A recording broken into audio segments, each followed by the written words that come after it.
Welcome to podcast 43. Yes, yes, yes, yes, maybe, but yes.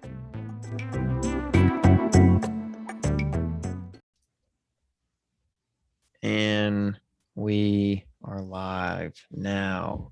Back again in San Francisco. No, that's not where we're at today. No. You wish. I mean, with this heat in Georgia, it feels like San Francisco. Am I right, fellas? Yeah. Is it hot where you're at? It's quite hot. Yeah. Oh boy, it's nice. It's quite cool down in lower Georgia where I'm at. But anyways, we digress. Welcome to podcast 43, the most important podcast for people who like to small fingers, and that's all I could think of in the time. Who care about Zack Snyder? Who care about Zack Snyder? Because I think that's what we need to talk about first. Should we just go ahead and get it out the way? Let's just go. Let's just hop right into it because I'm excited. So the Snyder Cut has finally been released. We bullied them and we got what we wanted. That's right. Me and Fulton have been lobbying for this ever since we saw the Joss Whedonized Zack Snyder the Joss Whedonized version of Justice League in theaters in 2017. Need I remind you, one of the few films that I have fallen asleep while watching at the theater because I was so incredibly bored out of my mind. You passed out due to excitement because the jokes were just so funny. Yeah, that joke about the Flash and brunch. That's quite the good one. Yeah, I think it's great. I think the story behind it is kind of while it is sad, I think I'm happy to see it end in this way where, Zack Snyder kind of had the rug pulling out from under him with how Warner Brothers handled his departure. And I'm glad that he got to come back and do what he always wanted to do, and bring his vision finally. It's, there are some negatives about it, but I'm glad it exists. I can say that in full confidence. I guess to jump right into it, I think this is the film in recent memory that I have like the biggest love-hate relationship with it. Because while everyone knew it was going to be 4 hours, I knew that when I started it. The biggest thing that I can say is just because something can be expanded upon, I don't necessarily think it needs to be. And so I think you could literally cut an hour out of this film and it would be like probably significantly, it would just be significantly better, because I just found myself really, really tired in the third act, and not necessarily ready for it to wrap up, but you can really feel that length in the third act to me. Yeah, if I really didn't feel the 4-hour length of the film until about the halfway mark, which is 2 hours. So any normal movie would be over by then. Yeah. But I don't really think that Snyder. I don't know. I think I'm like you said. I'm just gonna kind of repeat that. I think that the story is pretty amazing. The story of how the film came to be, and just the fact that like all this stuff came out against Joss Whedon like a few weeks before is like, it's something out of a movie itself. Other than that, though, like, it's still Justice League, and no amount of cuts are gonna get around the fact that this is a pretty dumb movie, that the overabundance of CGI looks kind of bad on the eyes, and especially in that finale. But I thought in the opening there were a lot of nice ways to kind of set up things, and I was surprised at the amount of, there were 2 Nick Cave songs for some reason in the movie. I didn't know that Zack Snyder was such a fan.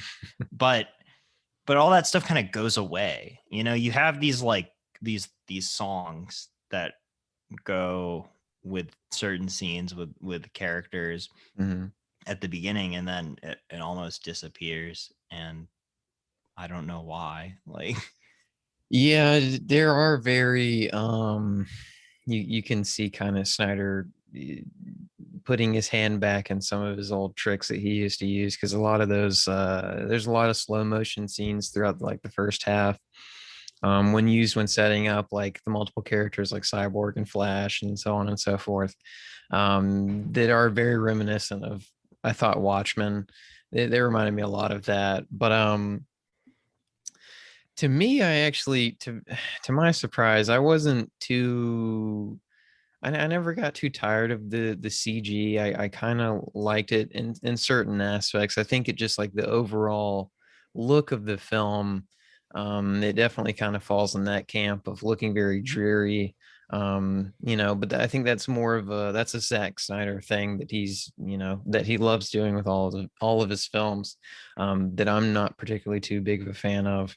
I just don't like the dreariness and grayness, and you know, I just don't think it particularly works too well. I think And it looks better though than what, because like at it looks least better that's than the original. Yeah, I yeah. agree. But I guess one thing to talk about the look really quick. I don't really get the 4:3 aspect ratio.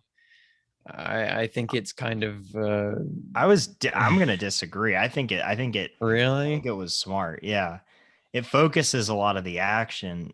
It makes it less chaotic. It's more central. It's more in the center stage, Mhm. where with a widescreen aspect ratio, it would be. I feel like it would be a little bit harder to follow.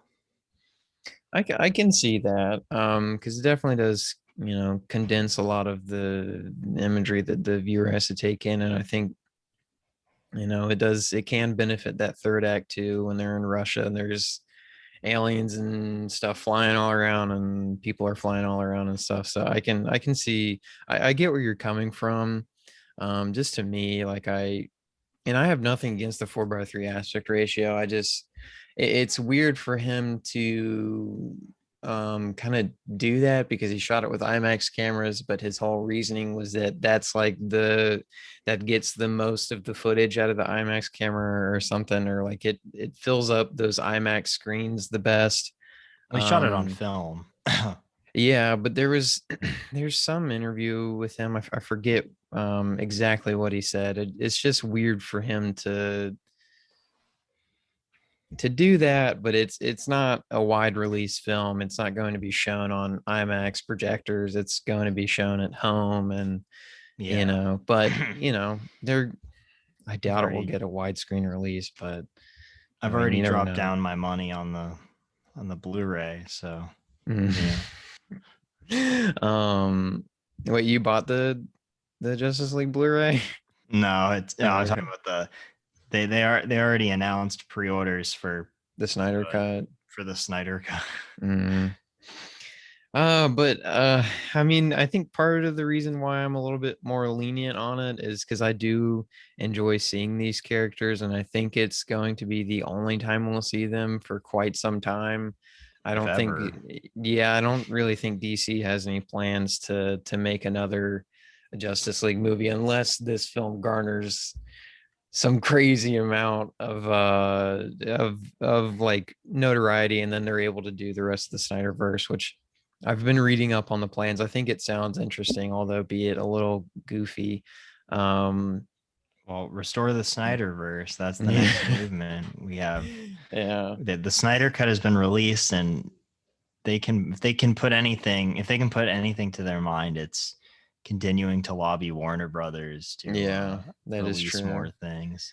Well, I think it was interesting. There's another interview that I saw with him where apparently they were handing him notes about like editing notes and what they should keep and put in the film, but he purposely took no pay so he could have full creative control. Yep, that's And right. so I think that's awesome. yeah, no, it is a true testament to him. And I just think it's really funny that they were handing him notes and he would just throw them away like immediately. And apparently one of those notes was to tie it up.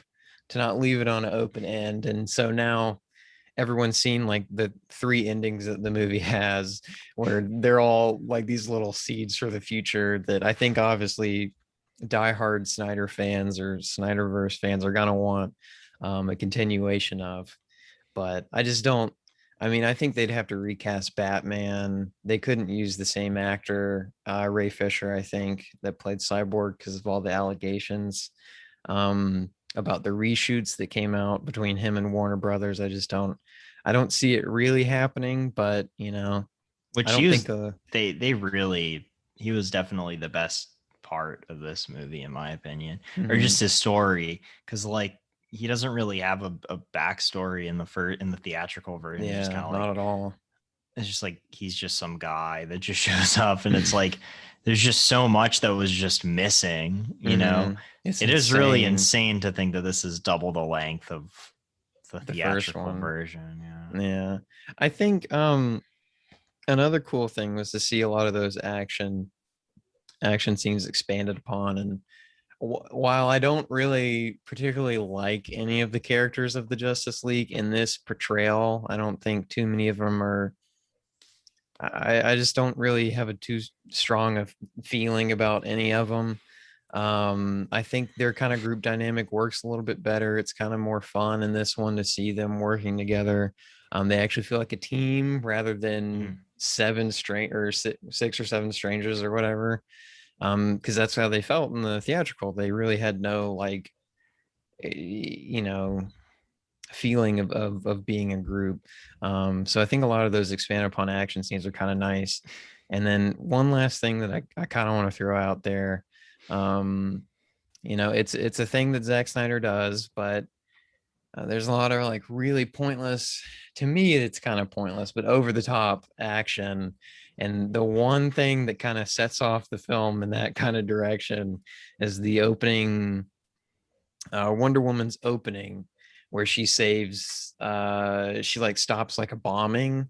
She literally like punches a dude and his head pops on a wall and this blood goes like, no, I mean it doesn't go everywhere. Gotta get that R rating. Yeah, I know, but I was just like, imagine being a kid and Wonder Woman come and sucker punches a dude and his head explodes.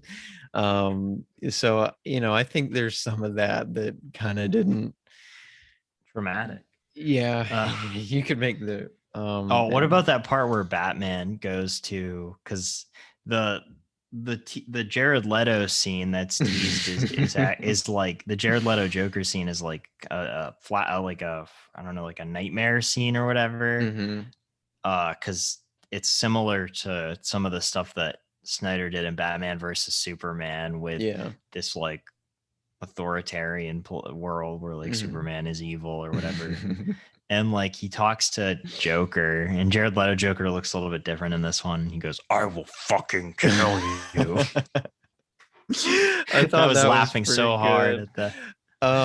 So that whole thing, the whole nightmare sequences are supposed to be, that's like supposed to be set within the second film, just to kind of like, I guess let people know that whole story arc is a part of the second film, and then they were gonna have a third one. But I thought that was pretty funny. I thought that we live in a society, like I saw an interview of Jared Leto and he was wearing a shirt that said "We live in a society," and I was like, did Zack Snyder send him that, or did he have that made himself? Because I just but the one last thing, I guess it's a slight spoiler, but for anyone that has seen the theatrical, they kind of know what happens.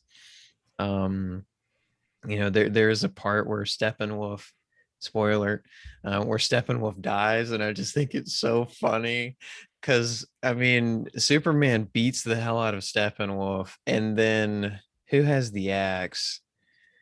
Someone gets an axe and like cuts off like half of Steppenwolf. Oh, they cut off Steppenwolf's head. Yeah. And then they push Steppenwolf and his head like in front of Darkseid.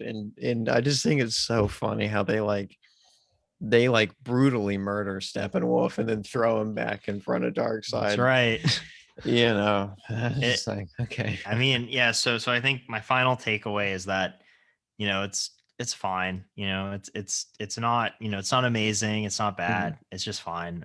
No amount of editing is going to get around the fact that this is still Justice League, Mm-hmm. and you can't edit out the bad on-screen presence of both Ezra Miller and Gal Gadot. So Yeah, I think you pretty much summed it up. Because I really hope that they fix the Flash and the Flash's solo movie, because holy shit, I find him to be so just, and I hate to say this because I think he's a good actor. I don't know how to feel about him as a person. But I think Ezra Miller is a good actor, and I just find him to frankly be a little annoying in this movie. And he's like, oh no, and it's like a big character trait of his, and I don't really know exactly what they're going for there. Um, I think in the original theatrical cut, it's probably been like a year since I've seen it, but there's like a one-off line I think where he's kind of on the spectrum. Um, so there's that. But I mean, Gal Gadot coming off of I wasn't too crazy about. I didn't mind her in Batman or Superman, although she's not super in it. I didn't mind her in the first Wonder Woman, but I'm not a big fan of her acting in 1984, and this one it even shows, I think, probably even worse than yeah. 1984, unfortunately. But I mean, you can always bounce back, but I pretty much agree. Yeah, it's fine. Cut an hour off of it, I think it would have been a little bit more enjoyable, but I don't mind that the other hours out there. But what else have you watched over the past week, Chris? Well, been watching a lot of Francis Ford Coppola films because Mm-hmm. I've been trying to catch up with my blind spots with his filmography, and I watched 4 this week. I'll probably be able to get in some more this week as well, but I would say the 4 that I watched: Tucker, The Man in His Dream, Jack, The Outsiders, and Rumblefish. The 2 best were definitely Rumblefish as a number 1, and Tucker, The Man in His Dream as number 2. Mm-hmm. Tucker, The Man in His Dream is just a pretty solid story, just about this guy that wants to build this car in the 40s that's like kind of really kind of innovative and stuff, and he kind of goes to war with like the other big Detroit auto manufacturers like Chrysler, Ford, and GM, and Mm-hmm. it's shot kind of in the same way of like a Hollywood picture from like the 40s or the 50s, and Jeff Bridges just does a good job of just being this kind of visionary, like just kind of nice guy that's just yeah, he's just a real likable fella in this. Then Rumblefish is really excellent. It was shot concurrently with The Outsiders, and The Outsiders I don't really like. I think it's pretty bad. Honestly, I don't really care about any of the characters, and I thought that a lot of the cast was wasted considering all the big name people in it. You have like Tom Cruise, Rob Lowe, Patrick Swayze, Ralph Macchio, Diane Lane, Andrew Dice Clay. Andrew Dice Clay. God, I wish. The Dice Man fighting It's the me. gangs. I'm a part of the Outsiders. But yeah, so The Outsiders it's just kind of disappointing. But he filmed, and it has Matt Dillon in it too, and Mm-hmm. he shot Rumblefish at the same time at the same location in Tulsa, and it's also an adaptation of a novel by S.E. Hinton, but it's like a lot more like artsy with like kind of the shot composition and stuff. It's all shot in black and white. And I'm just, if The Outsiders had to be made to make Rumblefish possible, I think that's all good. Mm-hmm. And Jack is not a good movie. If you're familiar, are you familiar Is with that it? the Robin Williams one? Yeah, it's boy. it's a Robin Williams film about a about a about a guy that ages 4 times faster than like the average human. So he's like 10, but he looks like he's 40, and he's played by Robin Williams. Mm-hmm. And then he goes to like school, and it's I don't know. It's kind of creepy. Like there's this whole subplot about like how like one of Jack's best friends, like his mom, like wants to like sleep with him because she thinks that he's an adult. I've heard about that on in so is it like a comedy or It's kind of a dramedy. It gets kind of like oh boy. existential at some parts. Mm-hmm. But Rumblefish have been not to wait, what were you gonna say? Sorry. I was gonna say that even though that I didn't really like Jack, though, I do appreciate this quote from Coppola where he says that uh, Jack was a movie that everyone hated and I was constantly damned and ridiculed for. I must say I find Jack sweet and amusing. I don't dislike it as much as everyone, but that's obvious. I directed it. I know I should be ashamed of it, but I'm not. I don't know why everybody hated it so much. I think it was because of the type of movie it was. It was considered that I had made Apocalypse Now and I'm like a Scorsese type of director, and here I am making this dumb Disney film with Robin Williams. But I was always happy to do any type of film. And so I think that's kind of sweet. I kind of like, yeah, he's just kind of like, I made it because it makes me, I like making movies and, I'm happy to do any of it. And you know what? Screw you if you don't like it, I like it. So Zack Snyder couldn't have said it better himself. That's right. No, I think that's a sweet sentiment to it. Rumblefish I've been meaning to see for quite some time. Outsiders I haven't seen probably since I was like 14. I just don't remember too much about it, to be honest. It's also like way too short for like what it is. Like it's like exactly 90 minutes, but there's like oh wow, a longer cut that I think is 20 minutes longer, but I don't care enough to watch it. We're releasing the Coppola cut. Coppola is all about releasing recuts of his movies. Yeah. I gotta watch The Cotton Club, but that got a recut a few years ago, and then he recut Godfather 3 last year. And have you seen that recut? No, I haven't seen it yet. Yeah, I've been meaning to. I gotta watch the original one first. Which I know I haven't heard too many great things, but just out of pure curiosity to see kind of like what the difference is. Yeah. For sure. I was able to get more in this week than I was last week. Chris, I think you've got to see this movie. Johnny Mnemonic. Yeah, I've heard a lot of great things. No, I haven't. Dude, it's fantastic. It's I couldn't highly recommend that one enough. Keanu Reeves is he's quite interesting. It's a movie from 1995, and I don't know specifically how it's gone on to impact the kind of cyberpunk culture, but I think it kind of added a good bit to it. I think even I'm not quite too sure, but Cyberpunk 2077, I think is pretty much definitely inspired by it. That may even be where they got the idea to cast Keanu Reeves in that game. But to talk more about the movie, it's wild. There's some great one-liners and stuff. Ice-T is in it. There's a lot of stuff I want to talk about. Don't be put off by the opening crawl because it throws a lot of information at you, at the viewer. Honestly, I think it kind of throws a little bit too much to where it kind of makes it a little bit confusing, but just kind of stick with it, and it's a crazy little ride. It's like on Hulu. I think it's like an hour and a half long. It's not long, but it's really fun.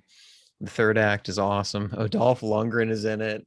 And I love Dolph Lundgren's part where he kind of meets Keanu for the first time, but I don't want to spoil anything. One of the other, yeah, what's up? I was gonna say I also heard that there's a Japanese cut of the movie that's like that was only on Laserdisc that I've heard is like even better. Oh, well, damn, do we have to hunt that one? I can hunt that one down maybe. Yeah. I tried to get a Blu-ray, but they're like $80. They're out of print, and I think the DVD is a little bit harder, a little bit easier to find, but it seems to be quite the a hot item. Yeah. Well, maybe I don't know, maybe we'll get it's an image release. Yeah, that's why. Yeah. They did a lot of a lot of Columbia's pictures that were kind of like less popular. So like, and then I think they stopped printing them. So I think similarly, there was something I was looking at that also got a image. Oh, it was Peggy Sue Got Married. Also, like you can't get. So maybe just look for it in another region. Maybe yeah, I might have to do that. I did a quick search. I didn't look too far into it, but I might try to get the Laserdisc depending on how much it is. So I might try to get the Laserdisc. It just depends. My bad. I didn't watch as much as I thought. I watched Justice League, and that was 4 hours, so it felt like a lot. But the only other movie that I got a chance to get in was I'm showing my girlfriend the Mad Max movies, and I rewatched the first Mad Max, which I just kind of I don't think is like I don't think it's like an extremely well made film, but I really, really appreciate it. And I keep coming back to it and kind of appreciating it a little bit more every time I see it. Because the first time I watched it, I was like, oh, this is kind of stupid. And I turned it off and I didn't watch it. And then I, got to know the franchise a little bit better, and I went back to it and I was like, wow, this is actually really, I actually really, really like this. I'm trying to think of what I can say. I think I love how the film kind of juggles whether or where exactly is society at that point in time in the Mad Max franchise, because it's this weird kind of hybrid of you still have like a justice system, but it's broken and people, criminals are walking out, and you have this weird kind of society, and you can kind of start to feel that it's on the fringes. It's kind of about to dissolve. I think that's really kind of fun to see. And then just to see the evolution of this going into Road Warrior, to where Road Warrior it's kind of like pretty much all done. That's what I always thought Mad Max was. I always thought it was like this wasteland thing, so it's kind of interesting to see it at that point in time. Well, it's definitely like it's like, so it's less apocalyptic than the other ones. It's more like there's still like some semblance of like a societal structure, right? In the first one. Yeah. So that's why you've seen the first Mad Max, right? No, I've only seen The Road Warrior and Fury Road, actually. Oh, okay. I think Mel Gibson is good in this. I don't I think I think Max works better as a mythological character, particularly in like I think Road Warrior probably has my favorite portrayal of Max. I haven't seen Beyond Thunderdome, but I do kind of like him as like this mystical, like I guess you could maybe call him a do-gooder. I know in Road Warrior you have to kind of you really have to force him to do some good, but he is like a good person. And it's also interesting to see that good person and a symbol of he's a police officer in the first one. He's a highway patrolman. And it's interesting to see when he's met with like a real big evil as Toe Cutter, how he kind of, it tests him a lot. I don't want to spoil it. I'm gonna spoil that something, but I don't want to spoil it. But yeah, were there any other movies that you want to talk about, Chris? Yeah, let's. I was able to go to a theater actually last week, and they were doing a screening of The Quiet Man, the John Ford movie with John Wayne and Maureen O'Hara for St. Patrick's Day, because it takes place in Ireland. And it was my third Ford picture, and it's just it really shows off the enigmatic nature of someone like John Wayne as a movie star, and like why people loved him so much on the screen. And this isn't a Western, it's more of a more of like a drama type picture, but it's great. Get some great shots of Ireland, excellent greens, and a good love story between John Wayne and Maureen O'Hara. So definitely check that one out. I think it's on Amazon right now. And then I guess last thing I wanted to talk about was Manhattan by Woody Allen, Mm-hmm. which is really good. I watched probably a bit of it like years ago when I was like a teenager, and I never finished it.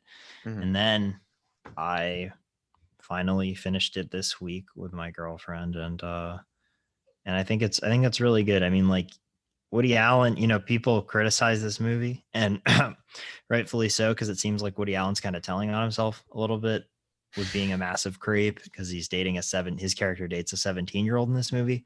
Oh, But you're not supposed boy. to like his character in the movies. He's an asshole. Like, Mm-hmm. he's manipulative, and I think it's an interesting story about youth and how we never really grow up, and how we only think we do, but Mm-hmm. we're still kind of childish, and we just try to rationalize and act like we're more mature than we really are with how we deal with things like relationships, and how Woody Allen is constantly passing all this knowledge to the 17-year-old girl that's impressionable, but he also doesn't know what he wants just as much as she doesn't know what she wants. And he's also a massive creep. Yeah. It's a very good movie. I still need to check that one out. I think I got to take my I'll do an Allen picture every once in a while. I still really do want to see Radio Days, which I know you highly recommend, right? Yeah, I mean, like, it's just they're just so nice to just throw on. I can watch them anytime, really. I mean, Yeah. And it's always a good time length too. yeah. I mean, Yeah. I watched Match Point this week too. That's a Mhm. little bit longer. That's like 2 hours long. It honestly feels a lot different from like other Allen films, because it's about British people, not about New Yorkers. And Oh wow. It's time to also, change it up. Mhm. yeah, it's kind of like Crimes and Misdemeanors, but with British people, and there's a little bit different stuff, but I was reminiscent of that. Mhm. Well, are Uh, you ready to get into the news, I suppose? yeah, let's do it. All right. Okay. So in this week's news, um, I hope I pronounce these names right. I know I mess up a lot, but we'll just go right in. Dominique Thorne is cast as Riri Williams in Marvel's Ironheart show. She was cast apparently with no audition, so that's really cool. She was also in If Beale Street Could Talk and Judas and the Black Messiah, I believe. So she's got a good track record behind her. There's a new teaser for Cruella released. If you're interested in that, and we wanted to say that we hope that the family members of Yepet Koto, if I'm saying that right, he was in Alien. That's one of his more famous roles. We hope that they are okay, and we hope that he rests in peace. The first image for Mark Millar's, Mark Miller and Netflix are working on a lot of projects together since Netflix acquired Miller World. And the first project to kind of come out of that collaboration is Jupiter's Legacy.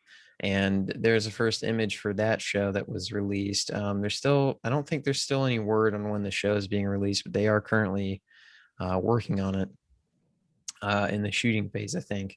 There was a trailer released for Concrete Cowboy, which is also another Netflix movie, and it stars Idris Elba and Caleb McLaughlin. And he's you might know him from Stranger Things as well. That movie is set to come out on April 2nd.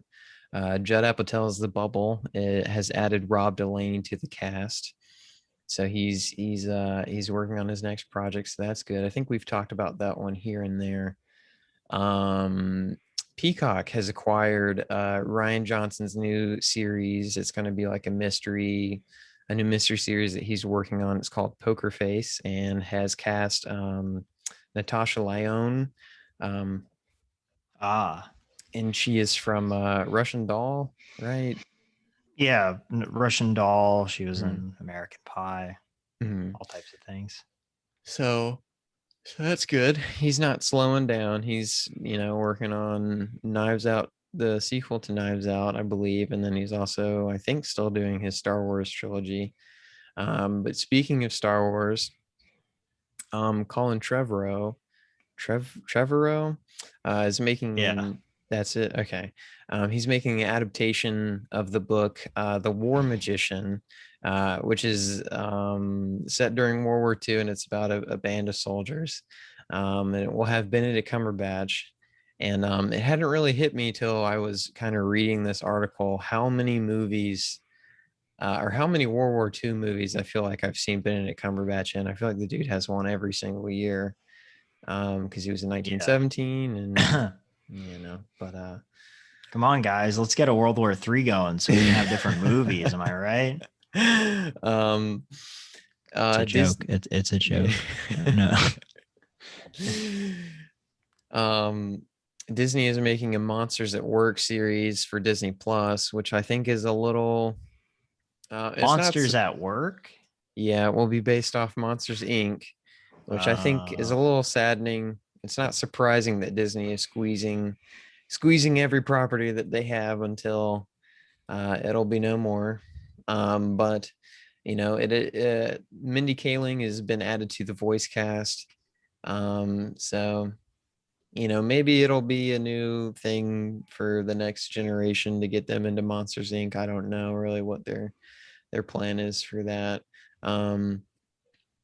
Ridley Scott and Stephen Knight are making a book adaptation of Anthony Beevor's Beevor of his World War II books, and it will be called Roads to Freedom, and it will also be a series. There's currently no TV channel or streaming service attached to it, but I don't think it'll be too long with Ridley Scott attached to it.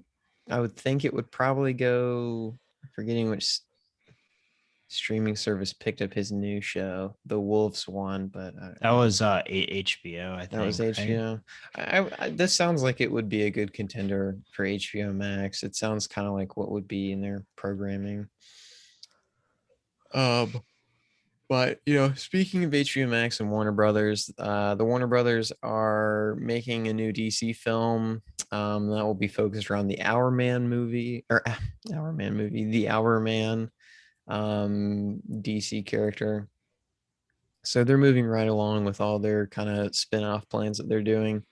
And then again on HBO, they're working on 3 Game of Thrones spin-offs, which I think is I don't want to say they're putting too many eggs in one basket, but it's probably close to kind of what I am gonna say they're probably putting too many eggs in one basket because they already have 2 currently Game of Thrones spinoffs, and just with Game of Thrones had a big reputation, but with the last season kind of releasing the way that it did, and the critical evaluation and kind of fan evaluation of how it went, I don't know if Game of Thrones really has that type of power anymore, but I could be wrong, so we'll see. But it's just a lot to kind of spin off of Game of Thrones. Nick Cassavetes' God is a Bullet has added Jamie Foxx, and I know I'm gonna butcher his name, but he was also in Game of Thrones. Nikolaj Coster-Waldau, January Jones, Mika Monroe, and Andrew Dice Clay. And that movie will be shot in Mexico City, and it is about to shoot because it will start in May. HBO is also working on a Time to Kill sequel titled A Time for Mercy, and will also have Matthew McConaughey reprising his role. I've never seen A Time to Kill, but I know that that was like a part of his big break. So whatever character he played in that, he'll be playing in the sequel, I'm assuming. Ace Ventura 3 is currently in the works from the Sonic writers. Jim Carrey is not yet attached to it, but I'm assuming if it's moving forward with him, I would think that he would do it, but given his philosophy, I kind of never know what he's gonna do. So I don't know. But Sam Hargrave, who previously directed Extraction for Netflix, I believe. He's working on a new film called Combat Control, and we'll have Jake Gyllenhaal in the lead. Adam and Aaron Nates, they are the directors of The Lost City of D, and they have finally cast, or not finally cast, but they have cast Daniel Radcliffe as the villain. And the cast also has Sandra Bullock and Channing Tatum. And then we just wanted to throw out a hashtag release the rated R cut of Mrs. Doubtfire. Release the NC-17 cut of Mrs. Doubtfire. Sorry, the NC-17 cut. Yeah. I just wanted to say one more thing about apparently Emerald Fennell, who directed and wrote Promising Young Woman. She's writing the script for the Zatanna movie for DC. Mm-hmm. I think she might. Is she on to direct too? Discussing film on Twitter just says right, but but probably. Yeah, I mean, it's just another one of those. Oh, I directed a small movie, so here's $1 bajillion from a big studio. It's like, I don't know. I think this is I think she's talented. I mean, I enjoyed Promising Young Woman. I just don't know if this is necessarily the next step. Just going based off of like track records with Gareth Edwards and Jordan Bot Roberts. I think so it's a weird step, but we see it time and time again. But but that's all I've got for the rated R cut. The rated R cut. I'm sorry, for the news. So are we ready to take it? Did you have anything else? I'm sorry. No, I think that's it. Yeah. Okay, and we are back. And sorry, this is my week.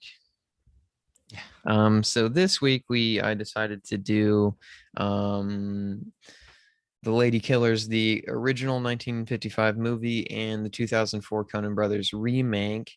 And in traditional Podcast 43 fashion, I'll let Chris give his first impressions. Did you kind of want to talk about the first one, or I guess talk about the original and then move into the remake, or did you just kind of want to like pinpoint between either? I think we can probably set the foundation with the original and then move to the remake. I mean, they are pretty similar, just in different countries and different time periods. But so yeah, the first movie is from 1955. The Ladykillers was directed by Alexander McKendrick, and it's got, I think, the two biggest people in the film are Alec Guinness and Peter Sellers. And it's about five people this Alec Guinness as a professor, and he moves into a woman's house, an 80-year-old woman that's like renting a house, and they use the house as him and his other cohort of four other criminals use it as a way to plan this huge this huge heist that they're gonna do, stealing money. And they trick her into thinking that they are part of a five quintet of a musician. They're like amateur musicians, and it's kind of, I mean, it's definitely on the light. It's a comedy about it's a comedy. It's quite light. But yeah, it's nice. Yeah.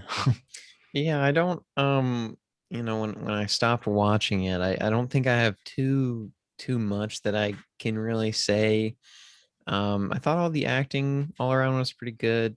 I had Alec Guinness. Did he play the Hunchback in Young Frankenstein? No. Or did he just okay? He reminds me a lot, like the way he kind of smiles, and like a lot of his gestures remind me of that actor from Young Frankenstein for some reason. But I think there's a few things I kind of want to highlight just because I think they'll be important when I'm kind of talking about the remake. I think the introduction of the professor character works. I really like his kind of setup in this film, the way they kind of shoot his shadow looming over the ad to stay. And I'm forgetting the old lady's name. Mrs. Willoughby or is some W. something W. It was But Mrs. Wilberforce. Mrs. Wilberforce.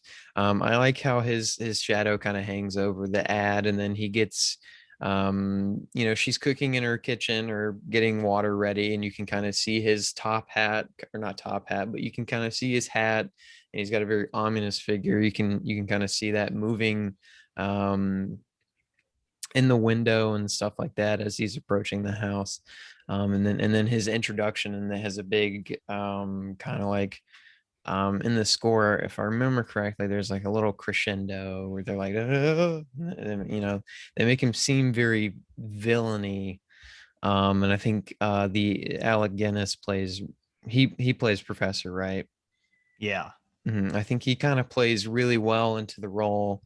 I love kind of watching him move around the house, because there's during the introduction scene, he's kind of like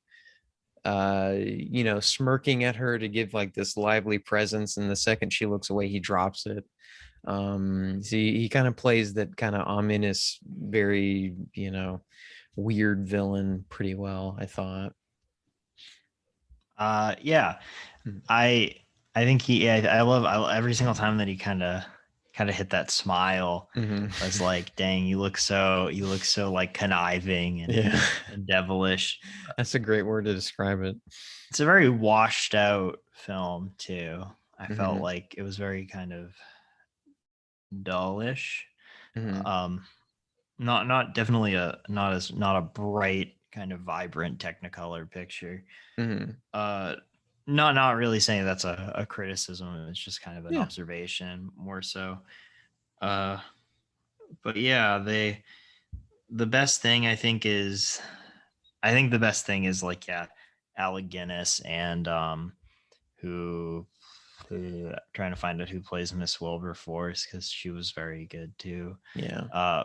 She's probably the biggest difference between these two remakes is kind of how the Mrs. Wilberforce, are played by Katie Johnson, and in the Ladykillers remake by the Coen brothers, it's Irma P. Hall playing Marva Munson, and they're both the same character pretty much. But it's kind of interesting to see how different those two characters are between each film. Like Mrs. Wilberforce is a lot more kind of like a gentle, innocent woman, and Marva Munson's a lot more like aggressive. I mean, he's a very nice woman, but she also like isn't a pushover, definitely. Yeah. I think they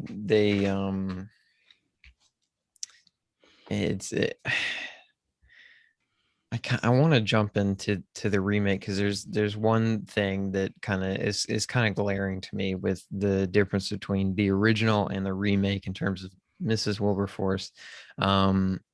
But I just want to say, I also liked, I don't know the actor's name, but the actor who played Louis, I thought he was pretty fun as like the,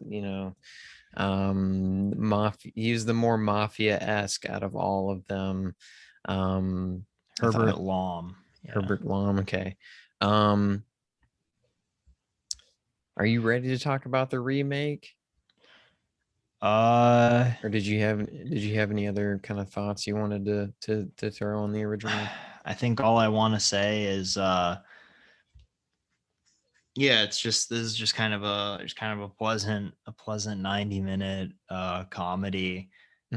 It's, I mean, there's not really a lot more you can look into it other than it definitely tells you that good wins in the end, because Mrs. Wilberforce is a very nice person, and she's the one that ends up getting the money at the end, and then all the criminals die in these comedically ridiculous ways that usually involve the steam from a train. And yeah, I think it's just kind of a funny setup, a funny premise to have it so like, oh, they're playing in a fake quintet, and like it's always the same piece that they play on the record player to kind of mask the fact that they are, which I forget I have such a bad ear for deciphering what classical pieces they are, because I know he says it at one point in the film, but I don't quite remember which one it is. It's minuet, Minuet in E major, Mm-hmm. which is by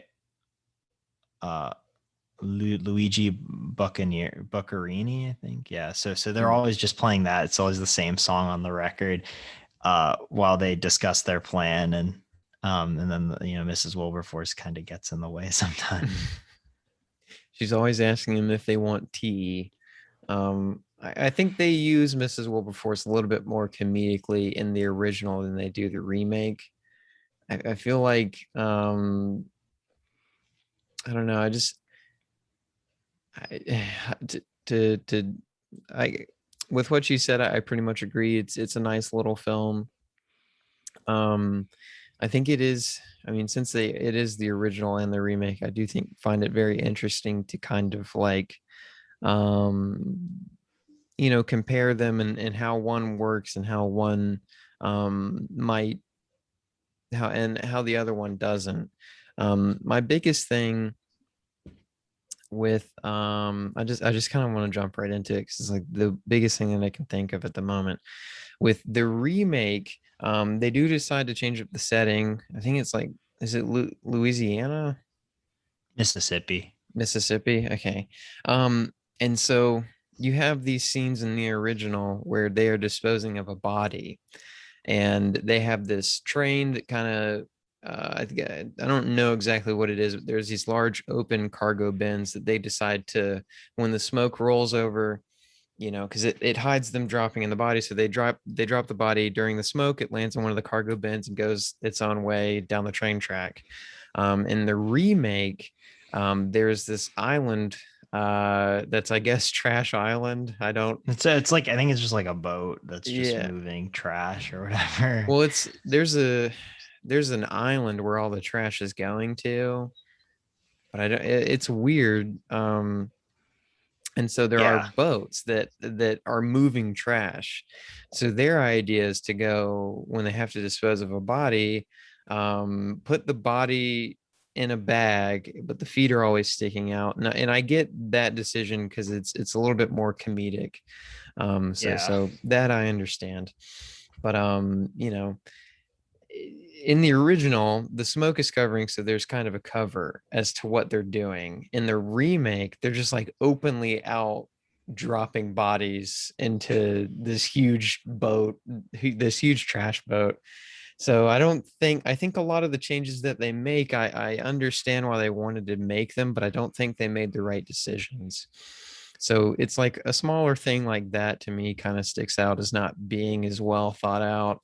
And then Mrs. Wilberforce in the original, it's way more persistent on the group of robbers about giving the money back and about taking them to the police, giving the money back and kind of righting their wrong.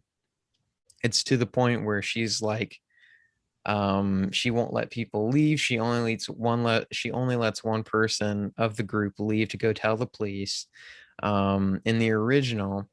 But in the sequel, Mrs. Wilberforce is just like, you guys have to return it. I'm gonna go to sleep.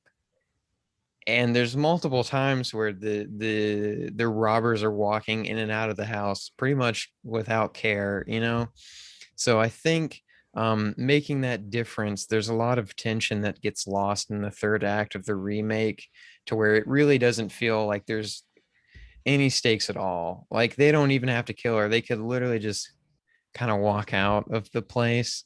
Yeah, she's not like guarding the money or anything like in the original film. Yeah. And so I think Tom Hanks is the strongest part of this film. He's so like he's really funny as like a professor with like a southern drawl.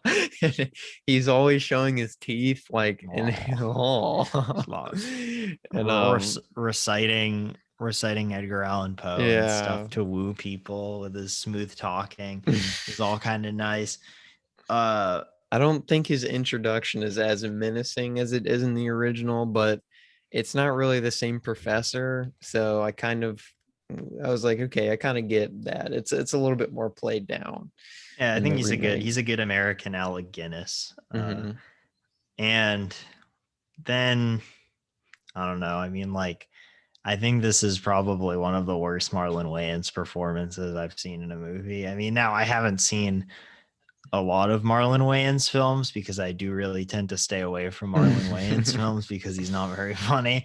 But in this especially, he's not very funny. And I also find it, I don't know, it's just kind of, I felt like it was kind of lazy on the Coen brothers part because I felt like they were almost walking into like kind of stereotypes and Oh yeah, for sure. African Americans and stuff. And That's the most iffy part of the movie to me, because I think it really kind of I haven't seen I've really only seen like Scary Movie 2. I've seen a few of Marlon Wayne's films, and I feel like he could I've seen White easily Chick. Yeah, White Chicks. I feel like they almost kind of typecast him as some of the roles that he typically does. And I think it does kind of like hinder the film to a certain extent. Like they don't do a lot with the characters. Like I think the idea and concept of all these characters are really interesting. Like I love the introduction of like what the general at like the donut shop, and he's got like a little like Hitler stash, and he's always got his ascot tucked into his button down shirt. Yeah. And he's always smoking a tiny little cigarette. I think he's really funny, and all the times when Mrs. Wilberforce comes down, I know did they change her name, or was it still Mrs. Munson. Mrs. Yeah. Munson? I think it's really funny. She'll like come down to the basement, and he'll like cigarette. Yeah, he'll like suck the cigarette back in, and then the second she leaves, he flips it back out. Yeah, because she has a very strict rule about no smoking in her house. Yeah. And so I enjoy that. The football character in the remake that is supposed to be like I forget his name in the original. Yeah, he's just kind of like a heavy guy that's not the brightest type archetype. I thought he was a little weaker in the remake. I thought he at the end of the day he does serve his purpose. So but I don't know. There's just a lot of changes that the Coen brothers make in terms of the writing that just really like deflate the film, I think, a lot. Well, it's just not very funny. That's the biggest weakness, is that Coen brothers have done a good job in a lot of their other films with being, making these really good looking films that are also equally really funny, like A Serious Man or Big Lebowski or Burn After Reading. And I mean, they clearly really liked the original enough to really want to make a remake. And they have, and Roger Deakins is the DP in this movie, which is a normal collaboration with a lot of their other films. I didn't mind the cinematography too much. No, I didn't mind it either. I'm just saying that it's still like, still like well made and stuff, but it's just not funny. It's just not that. Yeah, it just doesn't really lend itself to being too funny of a movie. There were a few times that I chuckled, but I didn't really like. Yeah, I didn't find it very funny. I didn't. To be fair, I didn't think the original was like crazy funny. I thought it was pretty much like British, like dark humor. Is pretty much what I expected. But this one is it's a weird little step for them, I think. What was the Bob Jones University running gag? I was very confused about that. I'll look it up because I've got. It's like an evangelical university. I know that, but like, I guess is the joke is that they're kind of a really religious, like conservative university, or like. I thought maybe like Othar, which is Mrs. Munson's deceased husband, I thought maybe like he had gone there, but I wasn't. There's no evidence to support that. That was just me like thinking. Um, so I don't know. Like I didn't get like a lot of the stuff that I don't know. It's just yeah. I wish I knew, but I don't. Maybe there's another cut of the film that explains all the shortcomings Maybe of the remake. There's a funnier cut. it the intricacies of the Ladykillers. Yeah. Yeah, it's. I mean, it's. There's really. I did appreciate though in the remake. I liked how they were digging a tunnel. You know, Yeah. I like that. I like that It's aspect. fun. It was I a little bit thought, better yeah. than what they were than with the whole suitcase thing Mhm. in the British one, in my opinion, at least. I thought both were pretty um not over the top elaborate, but they were elaborate where they were fun to watch play out. I think both films are kind of like have a fun little heist a part of them. But it is interesting to see how in the original Ladykillers, like pretty much like the bulk of the story takes place within Mrs. Wilberforce's house, or the main movie takes place in her house, and like the heist is only like maybe like 10 minutes of the total screen time. Yeah, this And is like building up to it. yeah, in the remake, like half the movie is the heist, and then the latter half is them figuring out what to do with Mrs. Munson. um so yeah, The it's interesting. the thing about or did you and then like I don't know, J.K. Simmons, like there was like a running joke that he had like IBS. I did not find it funny. I didn't find it funny at all. But they bank on it so hard, like time and time after again. um I mean, the one IBS gag that got me was when they were actually doing the heist, and Marlon Wayans was like, "I'll show you what to do." And like, I can't believe it's like, you were so stinky, dude. Yeah. Looking at that part, J.K. Simmons and Marlon Wayans getting in a fight over, J.K. Simmons having to poop. I find to be a little, looking back on it now, that part's a little funny. But I mean, in terms of like it, I don't know, like the whole mountain girl thing kind of comes out of nowhere. It doesn't really add up to anything. It's And just kind of a thing. yeah, but I feel like it was supposed to be funny. Well, And that's the then thing. it's Like like a lot of the things in this movie are like supposed to be funny. I'm pretty sure.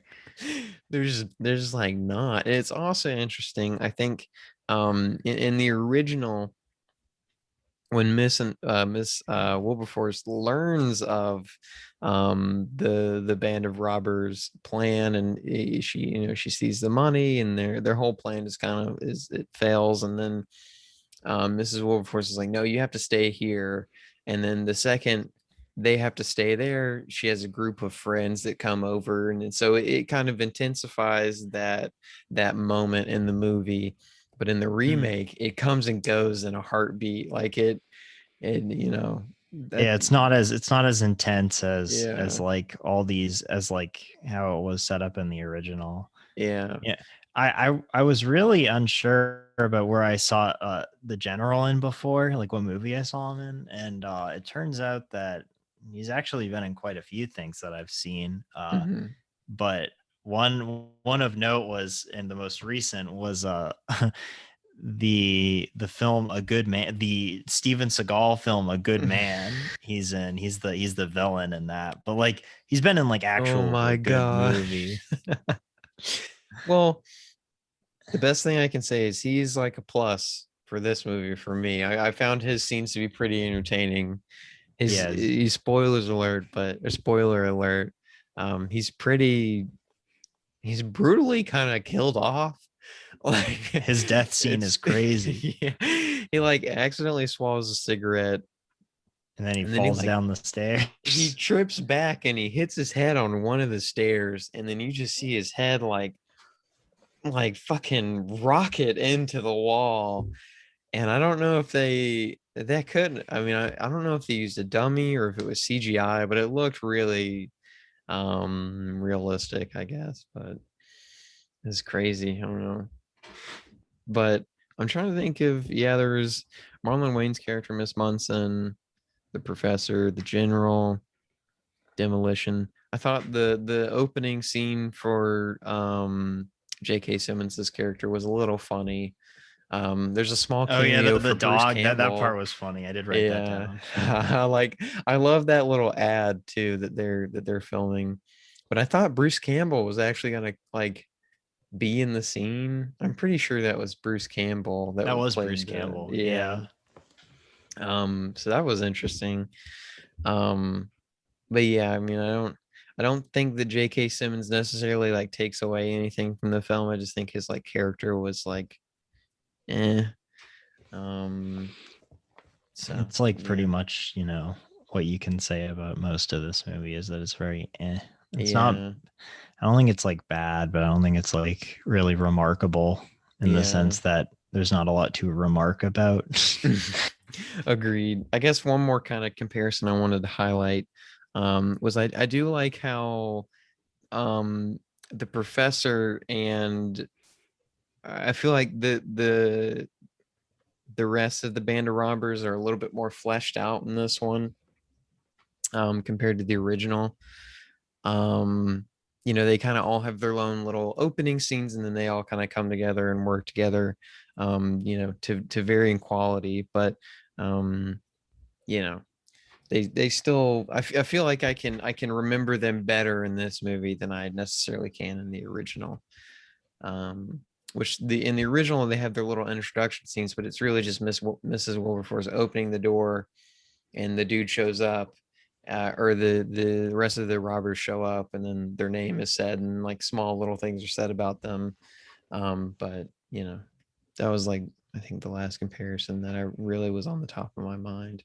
Okay. Yeah. Well, I think in short, I think all I can really say is that I think that the original is a better film. Uh, Mm. I think that the remake is probably probably the weakest Coen Brothers film that I've seen. I think I'm only, I think I'm only missing 4 of them that I haven't seen. Well, I'd say this and the Ballad of Buster Scruggs are probably tied for me as That's far what I was as, gonna say. and then Hail Caesar. Honestly, I think Hail Caesar, Ballad of Buster Scruggs, and this Mm, are pretty much the weakest that I've seen. And I yeah, just haven't seen Blood Simple, The Man Who Wasn't There, Hudsucker Proxy, or Intolerable Cruelty. So I still need to see. I think I know this sounds weird, but this has kind of inspired me to finish off their filmography. Which I know it's kind of weird because it's not really that great of a film, but it's something I've always wanted to do. I think one of the only reasons people are really gonna come by are gonna stop to see this movie, or really if they're trying to be a completionist and get through the Coen Brothers filmography. Other than that, I don't really see too many people coming to it again to revisit it. Um, yeah, I think. yeah, Mhm, it is crazy though sometimes when you have a director. mhm. And no, you have a movie, and like if it wasn't connected to the name of a director, like nobody would care about it. But just Yeah, because it has their name attached to it, people will watch it. Like there are plenty of Woody Allen movies that I would not watch if they didn't have the name Woody Allen on it. But it's like, I guess you kind of have that weird like parasocial relationship with a director, and you're like, oh, I kind of want to see what they do with this idea, even if I'm not like fully sold on it. yeah. That's exactly how I was when Joss Whedon made Avengers. Right? I was like, what does he got to do with this? You know what I'm saying? Oh, oh, I just love Joss. He's Yeah, just so great, so great, such a champ. Not really. I'm just kidding. I'm just kidding. Yeah, it's no. I mean, I completely agree. I guess my finishing thoughts on this movie, on these pairs of movies. I think the first one is a better made film. Um, I think the remake is interesting. I don't think it's a very great movie. particularly because the third act kind of does falter, and I think a lot of the changes that they made. I think it's interesting. But if you're someone like me that like can't help but be interested in how things are remade or rebooted, and the certain liberties that artists take when remaking them or rebooting them, I like just a quick little story. Like I love the original Psycho. I've seen the films that follow. I've seen the spinoff TV movie from the 80s with that has a little cameo from Jason Bateman. I watched Bates Motel. I love season 1. I didn't really care for any of the other seasons, to be quite frank. I thought the last 2 were good, but the last one remakes Psycho, and I just found that incredibly interesting. I don't know how much I really liked it, but I do really enjoy watching kind of things be I like the process of things being made. I don't know if I always like things that are remade, but so if you're someone like me, I think you can check it out if you like the original. I think it's interesting, but definitely watch the original one first. It's more smart. It's more smart than the remake is, and so yeah, that's kind of where I sit with them. So yeah. So I think pretty much gonna say about the same thing. I think if you're a Coen Brothers completionist, then I don't even think I really need to say that you probably watch this movie. Yeah. But for other people, or if you're a diehard Ladykillers fan, as there's so many of those. Or if you're a Tom Hanks or Marlon Wayne's completionist, you're gonna want to knock this one out. If you're a J.K. Simmons head, you just so I'm gonna say the English original is better than the remake. But yeah. So next week, we're continuing with comedies. This time around, we're diving into 2 W.C. Fields films. It's a Gift from 1934 and The Bank Dick from 1940. I picked these 2 because I really want to know what W.C. Fields is all about, because so many people have cited him as a comedic genius of his time, and yeah, let's. So I'm excited to see how these are. They're quite short, but probably packed full of laughs. Agreed. Well,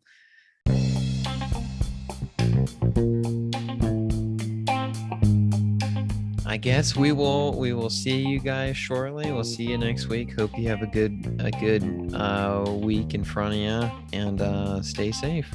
Yeah, stay wavy. All right.